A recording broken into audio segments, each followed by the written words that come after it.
7400 rubl. 23 kilo bagaj, 5 kilo. Bagaji bilan 7400 jigarlar. Bunaqa narx bo'lmagan. Onasini yemsin. Osiyaga bitta bo'lmasan. Jigarlar, yangilik bombasi bu. Metrofix 3-chi vaqtda oldimiz. O'tgan safar shassiya tuzatib joylashgan Aviabilet Plus 2021 aviakompaniyamiz haqida qo'ygan videolarimga juda ham ko'p savollar keldi. Uzminkida yashaymiz, Rizanskiy prospektida yashaymiz. O'shga yaqinroq joyda yo'qmi?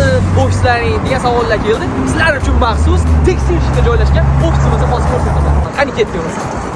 Aviakassamiz metrodan bor yo'g'i 1 daqiqalik yo'lda joylashgan va joylashuvi ham juda ham qulay. Aviakassa ertalabki soat 9 dan kechki soat 7 gacha ishlaydi. Va shu vaqt mobaynida siz bemalol kelib, narxlarni surishtirib, o'zingizga ma'qul biletni sotib olishingiz mumkin. Agar Los Tekstilshka aviakompaniyamizda biletlar qancha bo'layotganini bilamiz. Ketdik. Assalomu alaykum. Aka, yaxshimisiz? Sizsiz charchamasdan. Biletlar narxini bilmoqchidik. Mana shu o'zimiz vodiyga biletlar qanchadan bor? Vodiyga Namangan bor, 8-700 7400 rubl. U bunaqa bagajsiz 10 kilo qo'ldagi yuki bilan, 23 kilo bagaj, 5 kilo. Bagaji bilan 7400 jigarlar. Bunaqa narx bo'lmagan. Onasini yemsin. Osiyaga bitta bo'lmasan. Bu qatnoyda bir aylanib kelaylik O'zbekiston. Bilet tayyorlaylik.